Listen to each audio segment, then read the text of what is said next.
Hello बच्चों, स्वागत है आप सभी का हमारे YouTube channel study for student में एक बार फिर से। Good morning all of you. आज मैं नाइन्थ में आप लोग के लिए रेशियो और प्रोपोर्शन लेकर के आया इस वीडियो में क्लास 9th और 10th के स्टूडेंट्स के लिए। आज हम लोग इस वीडियो में रेशियो और प्रोपोर्शन के बारे में समझेंगे और बड़े विस्तार से समझेंगे। रेशियो क्या है वो जान लेते हैं। रेशियो दो चीज़ों में कंपेरिजन है। जब हम किसी भी दो चीज़ों में तुलना करते हैं तो उसे हम क्या कहते हैं, रेशियो कहते हैं। चलिए एक डायग्राम से क्लियर कर लेते हैं रेशियो क्या है। जैसे ए आपका सर्कल है, सर्कल के हमने 4 पार्ट्स किए हैं। इसमें से मान लीजिए कि एक पार्ट्स को हमने रमेश को दे दिया। रमेश को हमने कितना दिया, रमेश को हमने एक पार्ट्स दे दिया, 1 पार्ट। और सुरेश को हमने दिया 3 पार्ट। अब रेशियो क्या हो जाएगा, रेशियो जो होगा वो 1:3 हो जाएगा रमेश के लिए। रेशियो ऑफ रमेश ये हो जाएगा 1:3, जिसको आप 1/3 लिख सकते हैं। और सुरेश के लिए क्या हो जाएगा, रेशियो ऑफ सुरेश के लिए जो रेशियो होगा 3:1 यानी 3/1। कुछ इस तरीके से आप इसे लिख सकते हैं। रमेश का रेशियो सुरेश के रिस्पेक्ट में कितना होगा, 1/3, जिसको 1:3 लिख सकते हैं। और सुरेश का रेशियो जो रमेश के रिस्पेक्ट में होगा वो 3:1 होगा, जिसको 3/1 लिखेंगे। तो रेशियो एक कंपैरिजन है। जैसे मान लीजिए कि आप 2 दोस्त मिलकर के मार्केट गए और आप लोगों ने आम खरीदने का सोचा। आपका दोस्त है 1 किलो आम 150 रुपए में खरीदता है, आप 1 किलो आम 120 रुपए में खरीदते हैं। चलिए उसमें रेशियो देख लेते हैं। दोनों ने 1-1 किलो आम खरीदा, लेकिन उनके कॉस्ट जो है वो अलग अलग है। आपका दोस्त 150 रुपए में 1 केजी आम खरीदता है और आप 1 किलो आम 120 रुपए में खरीदते हैं। तो दोनों के कॉस्ट का रेशियो क्या हो जाएगा, 150:120। इसको आप सॉल्व कर लीजिए सिंपल फॉर्म में। 150/120, इसको कट कर दीजिए, आपका आएगा 3 5 15 और 3 4 12, 5/4 यानी ये रेशियो हो जाएगा 5:4। कुछ इस तरीके से आपके दोस्त के आम का जो कॉस्ट है उसका और आपके आम का जो कॉस्ट है उसका रेशियो 5:4 आएगा। अगर मैं ये पूछूं कि आपके दोस्त के रिस्पेक्ट में आपके आम का जो कॉस्ट है वो कितना होगा, तो आपका 5/4 होगा। तो ये आपको याद रखना है कि रेशियो एक प्रकार का कंपैरिजन है और इस कंपैरिजन को हम आगे भी ले चलेंगे। अब रेशियो को हम सॉल्व कैसे करेंगे वो भी देख लेते हैं। रेशियो को सॉल्व कैसे करेंगे, जैसे हमारे पास कुछ क्वेश्चंस है उससे हम समझते हैं। जैसे मान लीजिए कि यहाँ पे 50 पैसे दिया हुआ है और रेशियो दिया है 1 रुपए। 50 पैसे और 1 रुपए, इसको आपको सॉल्व करना है। तो आप कैसे सॉल्व करेंगे, आपको पता होना चाहिए कि अगर हम इसे सॉल्व करना है तो हम पहले तो इसको सेम यूनिट में रखते हैं, ये पैसे में और रुपए में। रेशियो को जब भी सॉल्व करना होता है आपको ये ध्यान रखना है कि यूनिट सेम होना चाहिए, यूनिट डिफरेंट नहीं होना चाहिए। पता चला एक पैसे में है 1 रुपए में है तो ऐसे सॉल्व नहीं हो पाएगा। 1 किलोमीटर में है 1 मीटर में है, 1 किलोग्राम में है और 1 ग्राम में, ऐसे बिल्कुल सॉल्व नहीं करना है, आपको बिल्कुल गलत हो जाएगा। आपको सेम यूनिट में रखना है। जैसे ये पैसे में है तो इसको भी पैसे में कन्वर्ट कर दीजिए, तब या तो रेशियो निकाल लीजिए, या तो फिर ये रुपए में है और इसको भी रुपए में कन्वर्ट कर दीजिए। आपके लिए दोनों काम करना आसान रहेगा। मुझे लगता है दोनों को पैसे में कन्वर्ट करके आप सॉल्व करेंगे तो भी आंसर वही आएगा, और दोनों को रुपए में कन्वर्ट करके अगर सॉल्व करते रेशियो का तो भी आंसर सेम आएगा। यूनिट सेम होना चाहिए, बस याद रखना है। तो आपको आसान क्या लग रहा है, रुपए को पैसे में चेंज करना या पैसे को रुपए में चेंज करना? हम ज्यादातर यही जानते हैं कि रुपए को अगर पैसे में चेंज करेंगे तो हम डेसिमल से बच जाएंगे। मुझे डेसिमल से कोई प्रॉब्लम नहीं है, आपको भी नहीं होगी, लेकिन डेसिमल क्या करता है ना, आप क्वेश्चन जब सॉल्व करते हैं तो उसमें बड़ा कंफ्यूज करता है, बड़ा परेशान करता है। तो हम डेसिमल से बचते हैं। डेसिमल से बचेंगे कैसे, आप देख लीजिए। रुपए को हम पैसे में कन्वर्ट कर देते हैं। 1 रुपी = 100 पैसे। 1 रुपए में 100 पैसा होता है, हम अच्छे से जानते हैं। तो आप क्या करिए ना, 1 रुपए को पैसे में चेंज कर दीजिए, 50 पैसे को रहने दीजिए। 1 रुपए को हम क्या लिखेंगे यहाँ पे, 100 पैसे। क्लियर? अब दोनों सेम यूनिट में हो गया, ये भी देखिए पैसे में और ये भी पैसे में। अब इसका आप रेशियो निकाल सकते हैं, बड़ी आसानी से रेशियो निकाल लीजिए, कोई दिक्कत नहीं है। तो ये हो जाएगा 50/100 इसको आप कट करेंगे, सिंपल फॉर्म में कर दीजिएगा, 50 × 50 2 100। अब इसको 1/2 लिखेंगे, जो कि रेशियो में अगर इसको डिफाइन करते हैं तो 1:2 आएगा, जो कि सीधा आंसर है आपका।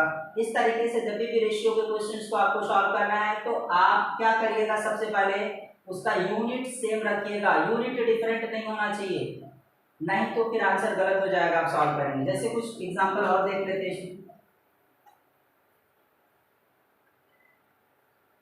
जैसे यहाँ पे मान लीजिए 150 किलोमीटर है और यहाँ पे है 1500 या 1000 या 2000 कर देते हैं, सीधे 2000 मीटर, 20,000 कर देते हैं, 20,000 मीटर। देखिए यहाँ पे यह किलोमीटर में आ रहा है, यहाँ पे मीटर में, तो ऐसे डायरेक्ट सॉल्व करेंगे तो बिल्कुल गलत हो जाएगा। अगर इसका हम सीधे रेशियो निकाल देते हैं गलत हो जाएगा।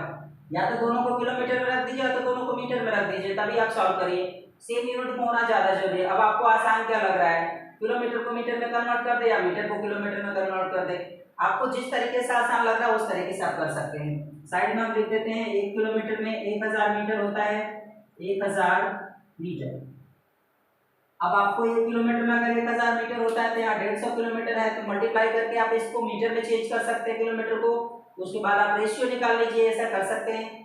नहीं तो आपको लगता है कि नहीं सर हम यहाँ भी कर सकते हैं, तो आप यहाँ भी कर सकते हैं। यहाँ पे 20,000 है तो 20,000 में आप 1000 से डिवाइड भी कर देंगे तो किलोमीटर में आ जाता है, वो आप कम कर सकते हैं। जैसे अगर हम कहें 1 मीटर इक्वल टू क्या होता है, तो 1 मीटर इक्वल टू 1/1000 किलोमीटर होता है। आप यहाँ पे मीटर को भी किलोमीटर में बदल सकते हैं, ये भी आसान हो जाएगा, दोनों तरीके से आप कर सकते हैं। चलिए किसी एक तरीके से करते हैं, तो हम किलोमीटर को मीटर में चेंज कर लेते हैं। किलोमीटर को मीटर में चेंज करने तो यहाँ पे 1000 से मल्टीप्लाई करना पड़ेगा, रेशियो लगा कर रखिए। 20,000 मीटर यहाँ पे भी है, अब इसको मल्टीप्लाई करेंगे तो 150,000 इतना मीटर, रेशियो 20,000 मीटर। अब देखिए यूनिट सेम हो गया ना, यहाँ पे देखिए मीटर है, यहाँ पे मीटर है। अब क्या करिए, इसको आराम से आप इसका रेशियो निकाल लीजिए। तो रेशियो क्या हो जाएगा, रेशियो हो जाएगा आपका अपान में 20,000, 0 कैंसिल कर दीजिए, 4 ऊपर भी है 4 नीचे कैंसिल हो जाएगा।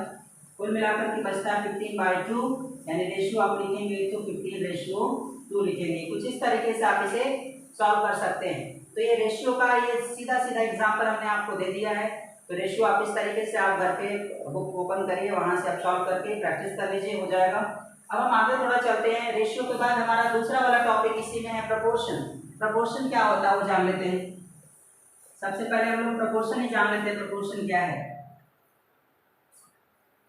Proportion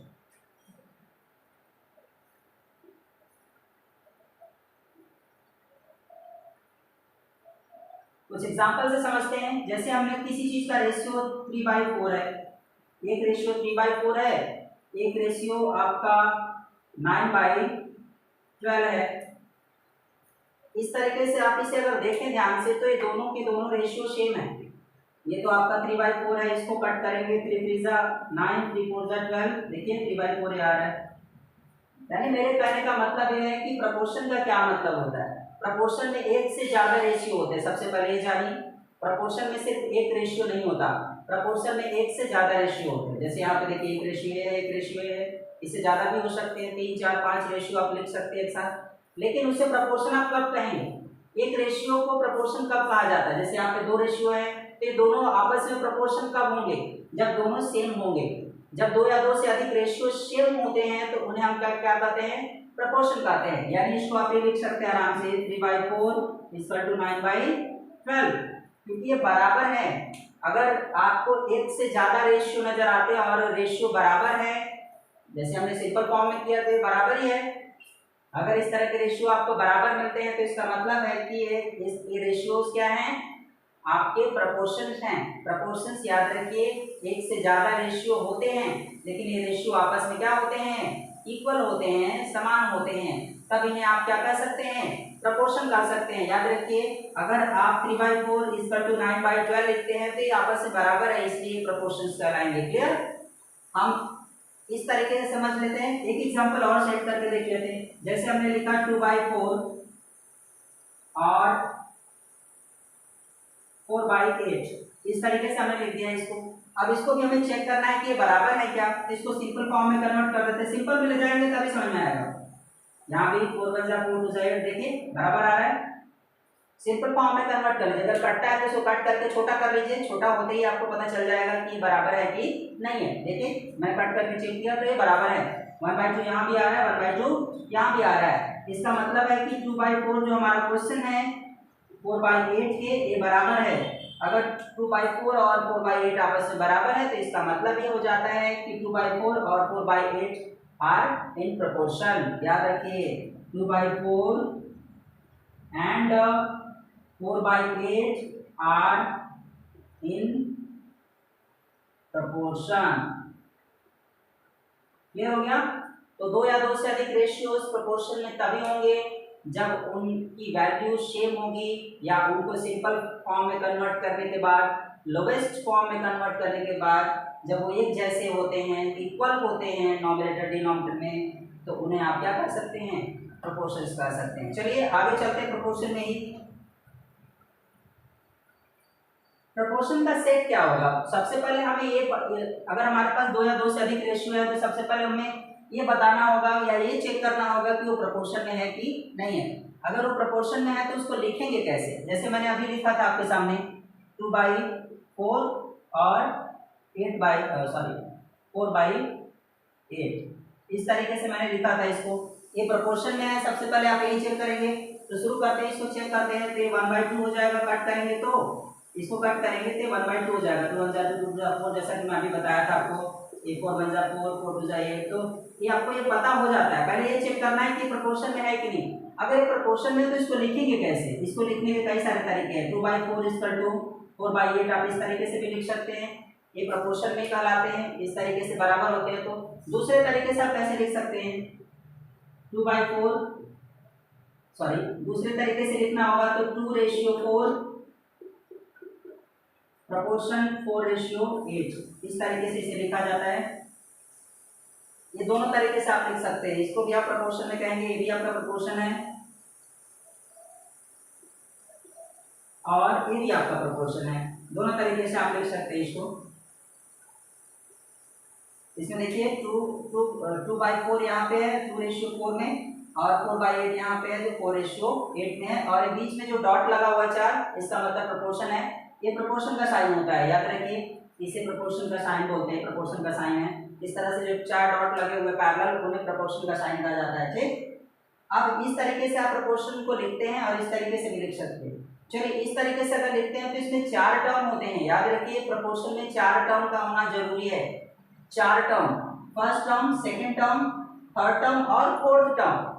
first term, second term और थर्ड टर्म और फोर्थ टर्म, ये आप याद रखिए कि इसमें 4 टर्म्स होते हैं।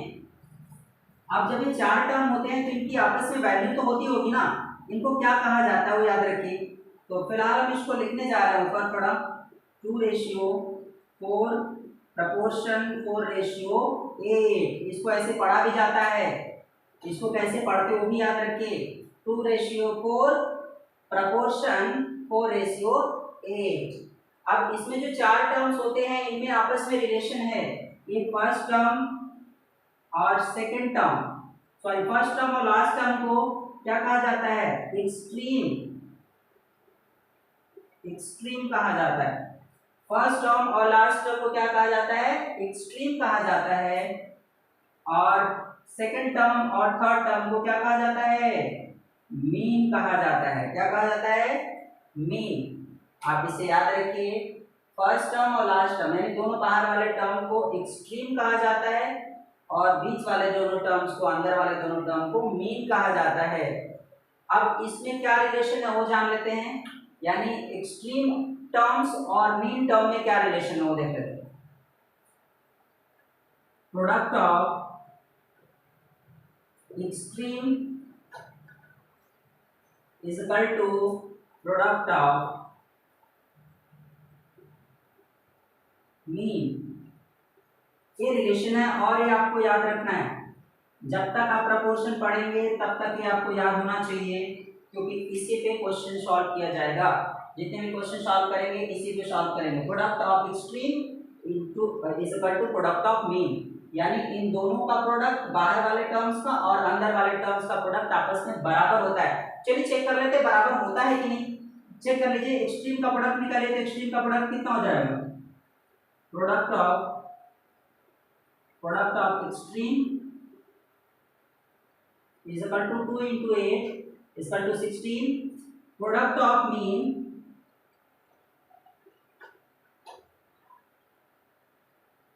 मीन जो होगा 4 into 4 is equal to 16। देखिए आगे बराबर, प्रोडक्ट ऑफ मीन आपका 4 into 4 है तो ये 16 हो जाएगा।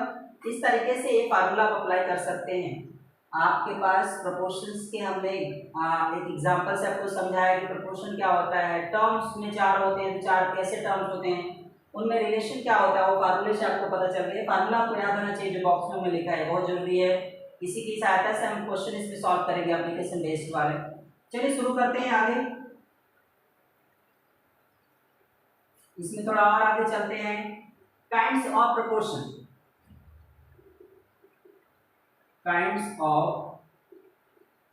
प्रोपोर्शन। काइंड्स ऑफ प्रोपोर्शन में कुल दो प्रकार के होते हैं, दो काइंड्स होते हैं प्रोपोर्शन के, डायरेक्ट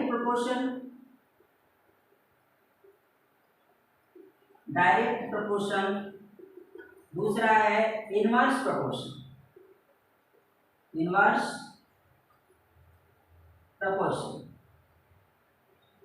डायरेक्ट प्रोपोर्शन और इनवर्स प्रोपोर्शन, ये आपको याद रखना है। प्रोपोर्शन दो प्रकार के होते हैं, डायरेक्ट प्रोपोर्शन और इनवर्स प्रोपोर्शन।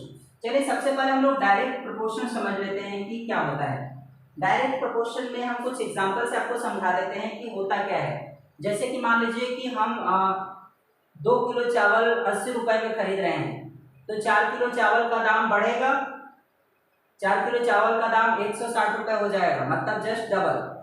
अगर हम इसी तरह से चावल की क्वांटिटी यानी केजी में वैल्यू बढ़ाते रहें तो उधर कॉस्ट बढ़ेगा। अगर एक तरफ आपका वैल्यू बढ़ रहा है दूसरी तरफ भी उतना ही रेशियो में बढ़ते जा रहा है तो उसे हम डायरेक्ट प्रोपोर्शन कहेंगे। जैसे 1 लीटर दूध का दाम अगर 40 रुपए है तो 5 लीटर दूध का दाम 40 रुपए तो होगा नहीं, उससे ज़्यादा ही होगा। अब आप मल्टीप्लाई करके देख लेते हैं, 1 किलो या 1 लीटर दूध का दाम अगर 40 रुपए है तो 4 लीटर दूध का दाम या 5 लीटर दूध का दाम या 10 लीटर दूध का दाम ज़्यादा ही होगा। यानी इधर हम अगर दूध की क्वांटिटी बढ़ा रहे हैं या दूध का लीटर में वैल्यू बढ़ा रहे हैं तो उधर कॉस्ट भी बढ़ रहा है। अगर एक के साथ दूसरा भी बढ़ता है तो उसे हम क्या कहेंगे, डायरेक्ट प्रोपोर्शन कहेंगे। याद रखिए, जैसे कि आप मार्केट जाते हैं, वहाँ पे कपड़ा खरीदते हैं, अगर एक शूज आप खरीदते हैं जो लो कास्ट में आता है 500 रुपए का है, अगर वहीं 5 शूज खरीदेंगे उसी कास्ट में तो आपको दाम बढ़ा के देना पड़ेगा दुकानदार को। अगर आप एक शूज खरीदते हैं 500 रुपए में, अगर उसी रेट में आपको 5 शूज खरीदना हो तो पॉसिबल नहीं है ना, उतने पैसे में तो देगा नहीं। आपको अगर 5 शूज खरीदने तो 500 रुपए के 5 नोट उसे देने होंगे। यानी यहाँ पे दाम भी बढ़ रहा है, शूज की संख्या बढ़ा रहे हैं तो दाम भी बढ़ रहा है। इस तरीके से आपको जब भी मिले तो उसे हम क्या कहेंगे, डायरेक्ट प्रोपोर्शन कहेंगे। क्या कहेंगे, डायरेक्ट प्रोपोर्शन। अब हम डायरेक्ट प्रोपोर्शन से रिलेटेड कुछ क्वेश्चन भी सॉल्व करके देख लेते हैं कि इसको सॉल्व कैसे करना है। जैसे मान लीजिए कि आप और अपने दोस्त के साथ या अपने घर वालों के साथ गए मार्केट में कुछ सामान खरीदने, वहां पे जैसे मैंने चावल का एग्जांपल लिया आपके सामने, अगर मान लीजिए 2 किलो चावल का दाम 80 रुपए है तो 5 किलो चावल का दाम कितना होगा, अगर ये आपको पता करना है तो डायरेक्ट प्रोपोर्शन। सबसे पहले आपको यही पता होना चाहिए कि डायरेक्ट प्रोपोर्शन है कि इनवर्स प्रोपोर्शन है। ये आपको पता अगर हो जाता है तो अप्लाई करेगा फार्मूला या क्वेश्चन पे सॉल्व करेगा। सबसे पहले आप यही चेक करिएगा कि वो डायरेक्ट प्रोपोर्शन में है कि इनवर्स प्रोपोर्शन में। तो जो मैंने अभी आपके सामने एग्जांपल रखा हो किस प्रोपोर्शन में है, डायरेक्ट प्रोपोर्शन में, क्योंकि अगर 2 किलो चावल का दाम 80 रुपए है तो 5 किलो चावल का दाम बेशक ज्यादा होगा। तो चलिए सॉल्व कैसे करते हो वो देख लेते हैं। तो आपको एक तरफ लिखना है राइस केजी में और दूसरी तरफ लिखना है कॉस्ट रुपीज में, ठीक है। अब इसमें क्या करना है, आपको दो टर्म्स अलाउड है। 2 किलो आप यहाँ लिख दीजिए, केजी में तो है ही है। 2 किलो चावल का दाम आपके पास 80 रुपए है और फिर 5 किलो चावल का दाम कितना होगा ये आपको निकालना है। तो यहाँ पे एक्स सेलेक्ट कर लीजिए क्योंकि यही चाहिए आपको। 2 किलो चावल का दाम 80 रुपए है तो 5 किलो चावल का दाम हमने यक्स कर दिया, क्योंकि यक्स ही हमारा वो कास्ट होगा जो 5 किलो चावल के दाम में आएगा। ठीक है, वो देख लेते हैं इसको सॉल्व कैसे करना है। तो लिखना इसी तरह है, एरो लगा करके आप नीचे की तरफ डाउन टू अर्थ कर देंगे एरो को, इसके बाद इसे हम सॉल्व करेंगे। ठीक ना, 2 किलो चावल का दाम 80, तो 5 किलो का कितना होगा वो देख लेते हैं जल्दी से सॉल्व करके। इसमें आप पहले इसको प्रपोर्शन में ले जाइए, क्योंकि प्रपोर्शन में जाएगा। ठीक है, साइन में ले चलते प्रपोर्शन के। देखिए कैसे होगा ये, पहले तो प्रपोर्शन के साइन में ले चलते हैं। तो प्रपोर्शन के साइन में ऊपर से नीचे की तरफ मूव करिए। देखिए 2 और 5 क्या लिखा हमने रेशियो में, और उसके बाद प्रपोर्शन का साइन लगा दीजिए, ऊपर से नीचे आइए 80/x, ये आपको पता चल गया। देखिए यहाँ पे हमने साइन के हिसाब से चला, एरो के हिसाब से। एरो का डायरेक्शन क्या है, एरो का डायरेक्शन ऊपर से नीचे की तरफ है, तो भी आप शुरुआत वैसे ही करेंगे, सामने से करेंगे पहले से, यानी ऊपर से नीचे की तरफ। देखिए हमने सामने से शुरू किया है, तो आप इसी तरह से लिखना है इसको। एक बार अच्छे से देख लीजिए, सॉल्व इसी तरीके से करना है आपको। चलिए हमने इसको प्रोपोर्शन में लिख दिया है, अब इसको हम सॉल्व करेंगे। और सॉल्व आपको फार्मूले से ही करना है, जो सब फार्मूला बताए रहते हैं, product of extreme is equal to product of mean, उसी तरीके से करना है। तो प्रोडक्ट ऑफ एक्सट्रीम का मतलब है ये वाली वैल्यू, यानी ये आपका एक्सट्रीम टर्म है और ये आपका मीन है। तो product of extreme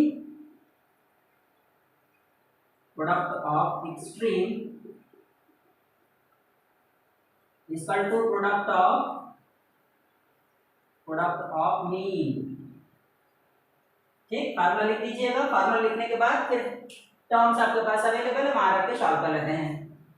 product of extreme आपके पास है 2 × x, ऊपर रख लीजिए, और प्रोडक्ट ऑफ मीन में आपका 5 × 80। अब इसको सॉल्व करना है, तो x इक्वल टू 5 × 80, या मल्टीप्लाई करना है तो कर लीजिए, मल्टीप्लाई कर लेते हैं, ये 2x हो जाएगा। यहाँ पे 5 × 40 यानी 400, x इक्वल टू 400/2, डिवाइड कर दीजिए। यहाँ पे ये आपका आएगा 200 रुपये, यानी 2 किलो चावल का दाम अगर 80 रुपये है, तो 5 किलो चावल का दाम कितना हो जाएगा 200 रुपये, यानी 200 रुपीज आपको देना होगा। चलिए आगे चलते हैं थोड़ा। चलिए आम का समय है, आम का नाम ले लेते हैं। 1 किलो या आप 5 किलो आम खरीद रहे हैं, चलिए 4 किलो ले लेते हैं। 4 किलो आम का दाम अगर मान के चलते हैं कि 250 रुपये है, तो 8 किलो आम का दाम कितना होगा वो देख लेते हैं। तो 4 किलो आम यानी मैंगो केजी में आप लिखेंगे, एरो लगा दीजिए। कॉस्ट आपको लिखना है, कॉस्ट आपका कितना है रुपीस में होगा। चलिए यहाँ पे हम 4 किलो आम खरीदते हैं और उसका कॉस्ट क्या है 250 रुपये। ठीक है, तो 8 किलो आम का दाम कितना होगा। 8 किलो आम का दाम अगर आपको निकालना है तो आप यहाँ x ले लीजिए, क्योंकि हमें चाहिए, हमें सॉल्व करना होगा। 8 किलो आम का दाम क्या होगा, तो वहाँ x ले लेते हैं, क्योंकि यही हमारा क्वेश्चन होगा। इसी को सॉल्व करेंगे, x की जो वैल्यू निकालेंगे वो हमारा आंसर होगा। सॉल्व करते हैं, प्रपोर्शन में है, आगे चलते हैं। डायरेक्ट प्रपोर्शन में ये भी याद रखिए, क्योंकि अगर 4 किलो आम का दाम 250 रुपये है, तो निश्चित तौर पर 8 किलो आम का दाम ज़्यादा ही होगा 250 से। तो ये डायरेक्ट प्रपोर्शन में है, आपको पता है। अब इसको हम लिखते हैं, जो डायरेक्ट प्रोपोर्शन का फॉर्मेट है वहां पे ले जाकर के, यानी 4:8। एरो के हिसाब से ये डायरेक्शन क्या है, प्रोपोर्शन 250/x। ठीक है, फिर वही प्रोडक्ट मीन एक्सट्रीम का प्रोडक्ट और मीन का प्रोडक्ट निकाल लेते हैं। प्रोडक्ट ऑफ एक्सट्रीम और प्रोडक्ट ऑफ मीन, ये मीन हो जाएगा, ये आपका एक्सट्रीम हो जाएगा। तो प्रोडक्ट निकाल लेते हैं, प्रोडक्ट ऑफ एक्सट्रीम ऊपर लिख देते हैं, product of extreme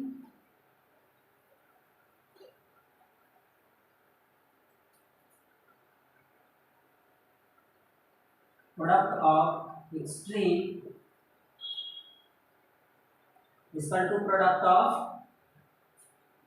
product of mean. Product of extreme में आपका 4 × x है, और प्रोडक्ट ऑफ मीन में आपका 8 × 250 है। इसको सॉल्व करेंगे तो 4x हो जाएगा, इक्वल टू यहाँ मल्टीप्लाई कर लीजिए। मल्टीप्लाई कर भी सकते हैं, आपको लगता है कि डिवाइड करते डायरेक्ट डिवाइड कर लीजिए, कोई दिक्कत नहीं होगा। डायरेक्ट डिवाइड करिए तो 8 x इक्वल टू हो जाएगा 8 × 250, बाई 4 कट करिए यहाँ पे 4 4 1 4 2 8 और 250 का 2 मल्टीप्लाई करेंगे तो 250 दूना 500 250 इंटू 2 करेंगे तो ये सीधे 500 आएगा। यानी आप 8 किलो आम का दाम जो है वो कितने में चुकाएंगे आप 500 रुपीज में। याद रखिए इसे। ये डायरेक्ट प्रोपोर्शन के कुछ क्वेश्चन हमने आपको सॉल्व करके दिए। अब हम इनवर्स प्रोपोर्शन देख लेते क्या है। इनवर्स प्रोपोर्शन, इनवर्स प्रोपोर्शन को हम कैसे समझेंगे? इनवर्स प्रोपोर्शन क्या है? इसमें एक तरफ बढ़ता है तो दूसरी तरफ घटता है। याद रखिए, एक तरफ बढ़ेगा तो दूसरी तरफ घटेगा। जैसे कि आप मान लीजिए कि किसी मकान का निर्माण अगर 15 मजदूर 20 दिन में करते हैं, तो अगर उसी मकान को हम ये कहें कि 25 मजदूर कितने दिन में खत्म करेंगे तो निसंदेह काम घट जाएगा। अगर 15 मजदूर 20 दिन में करते हैं तो 25 मजदूर लगा देंगे तो हो सकता है काम आपका 8 दिन में खत्म हो जाए, 5 दिन में खत्म हो जाए। इधर मजदूरों की संख्या बढ़ा रहे हैं तो उधर दिनों की संख्या कम हो रही है। याद रखिए, आपके घर में मान लीजिए कि एक 60 किलो गेहूं रखा है, 60 किलो गेहूं 15 आदमी मिल करके खत्म करते हैं। अगर 60 किलो गेहूं 15 आदमी 20 दिन में खत्म करते हैं तो अगर आदमियों की संख्या बढ़ा दी जाए तो जो गेहूं है 60 किलो ही है, लेकिन अगर अगर आदमी इधर बढ़ जा रहे हैं तो जल्दी खत्म हो जाएगा। हो सकता है 25-30 दिन में ही खत्म हो जाए। अगर 20-22 लोग और आ गए, कुल मिलाकर के 40 लोग 35 लोग हो गए, तो जो जो आपका 20 दिन चल रहा था 60 किलो गेहूं वो आपका हो सकता है कि 12 दिन 13 दिन या 8-9 दिन में ही खत्म हो जाए। तो इधर हम आदमियों की संख्या बढ़ा रहे हैं तो उधर दिनों की संख्या घट रहा है, कंजम्पशन जो रेट है। इस तरीके से आप इसे क्या कहेंगे?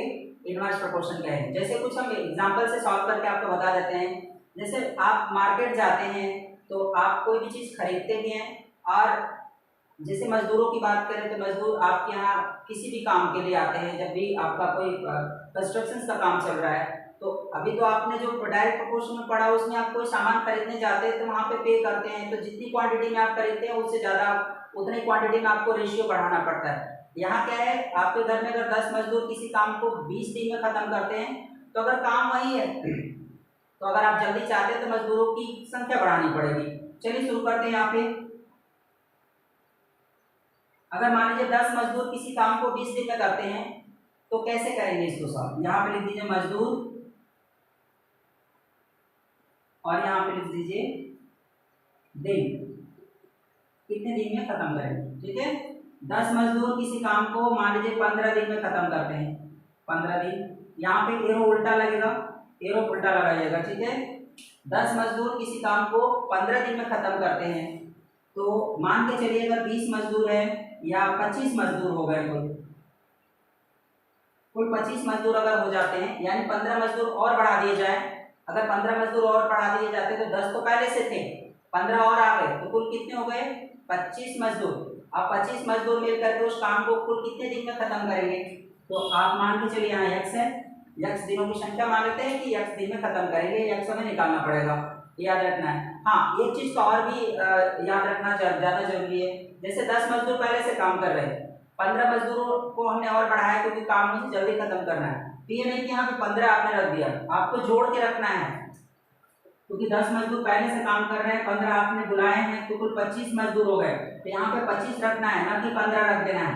ये बात आप मत भूलिएगा। अगर आप 15 रख देंगे तो गलत हो जाएगा। आपको 10 मजदूर पहले से काम कर रहे हैं, 15 फिर से आ गए, तो काम आपको पहले खत्म करना है तो 10 और 15 जोड़ेंगे 25, तो आपको यहाँ 25 लिखना है, ना कि 15 लिखना है। अब आप इसको सॉल्व करेंगे और प्रोपोर्शन के साइड्स पे ले जाते हैं। प्रोपोर्शन का जो रेशियो है या प्रोपोर्शन का जो फॉर्मेट है वहां ले चलते हैं। तो क्या लिखेंगे आप? एरो के हिसाब से चलिए, एरो का डायरेक्शन देख लीजिए, उस हिसाब से चलिए। प्रोपोर्शन एरो देखिए नीचे से ऊपर की तरफ है। यहाँ एक चीज हमेशा याद रखना है, एरो का डायरेक्शन क्या होगा? एरो का डायरेक्शन ऊपर से नीचे की तरफ है। तो देखिए सामने से हमने चलना शुरू किया है, यहाँ से नीचे से ऊपर है तो हम देखिए शुरू से ही चल रहे हैं। जिस तरफ एरो का डायरेक्शन है उसी तरफ से चलना शुरू करिएगा, नहीं तो गलत हो जाएगा। पता चला इधर ऊपर से चल रहा है, इधर भी ऊपर से नीचे चल गए, इधर ऊपर से नीचे चल रहे हैं तो एरो का डायरेक्शन ऊपर से नीचे था इसलिए हम ऊपर से नीचे चल रहे हैं। इधर एरो का डायरेक्शन नीचे से ऊपर की तरफ है तो नीचे से ऊपर की तरफ चलेंगे, जिस तरफ डायरेक्शन रहेगा उस तरफ चलना होगा। चलिए सॉल्व करते हैं इसको। भाई आपका एक्सट्रीम टर्म्स का प्रोडक्ट और मीन टर्म का प्रोडक्ट देख लेते हैं। तो ये आपका एक्सट्रीम टर्म हो जाएगा, एक्सट्रीम और ये आपको क्या हो जाएगा, मीन। अब इसे क्या करेंगे, सॉल्व कर लेते हैं।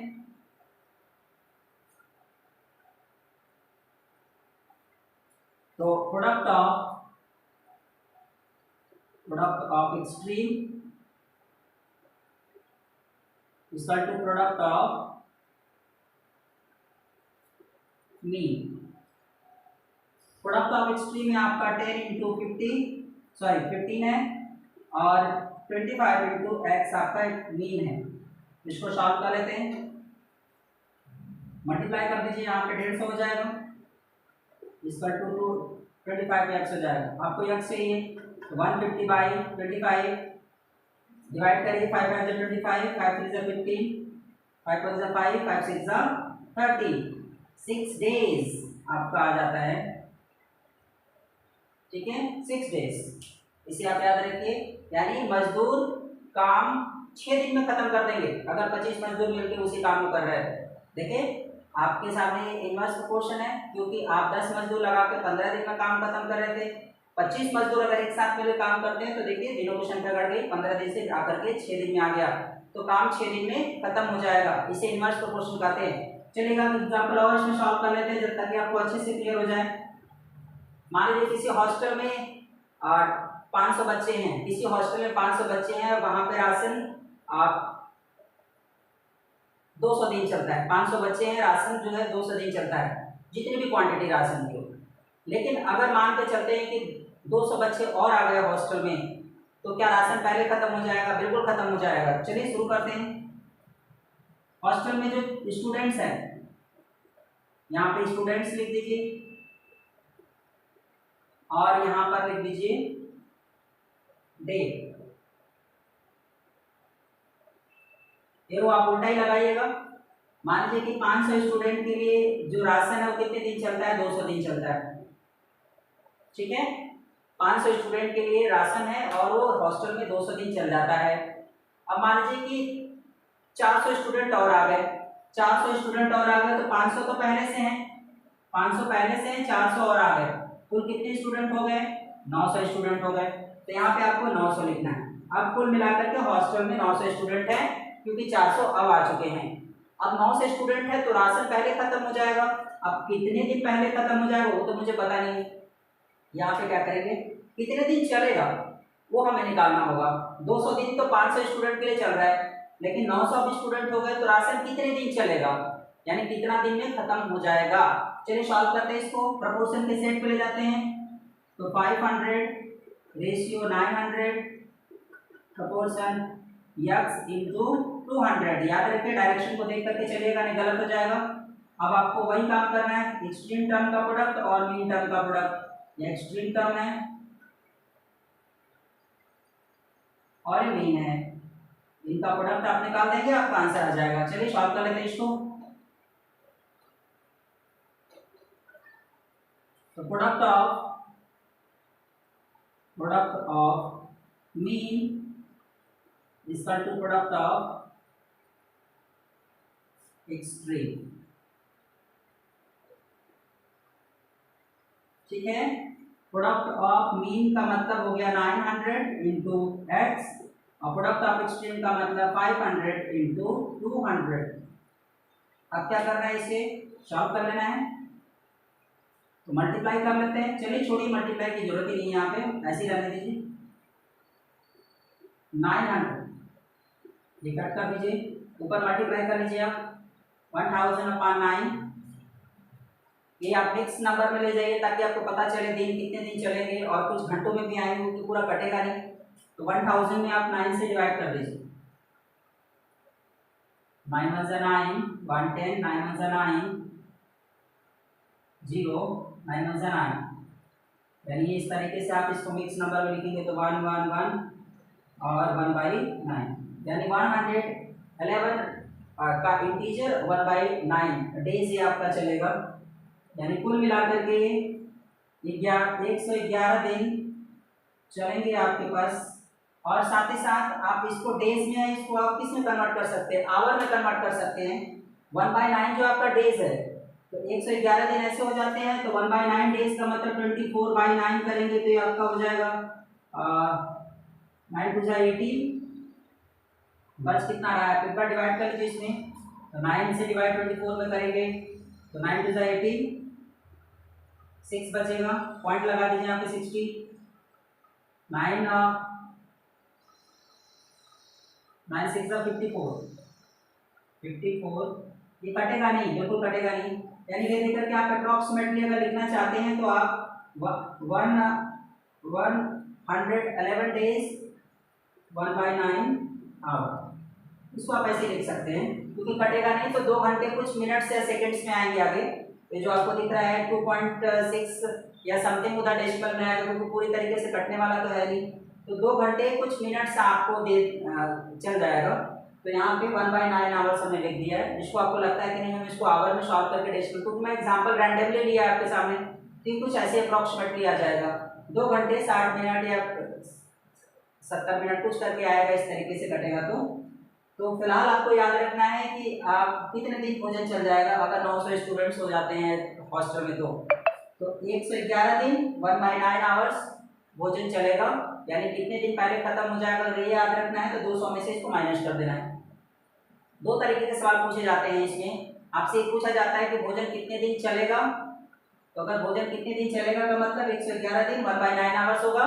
अगर कितने दिन पहले खत्म हो जाएगा, ये आपको पता करना है कि कितने दिन पहले खत्म हो जाएगा, तो इसको 200 में से इसको माइनस कर दीजिएगा, 200 में से इसको माइनस कर देंगे तो भोजन कितने दिन पहले खत्म हो जाएगा। 200 दिन तो चल रहा था, लेकिन कितने दिन पहले खत्म हो जाएगा, अगर ये पता करना है तो आपको क्या करना है, इसी को 200 में से माइनस कर देना है। जैसे मान लीजिए कि एक समय के लिए मान लेते हैं कि 1/9 नहीं है, एक समय के लिए मान लेते हैं कि 1/9 नहीं है, तो भोजन कितने दिन पहले खत्म हो जाएगा, तो 200 में से आप क्या करिए, 200 में से आप 111 माइनस कर दीजिए, ये आपका 9 हो जाएगा, 8 हो जाएगा, ये कट जाएगा, यानी 89 डेज पहले भोजन क्या हो जाएगा, खत्म हो जाएगा।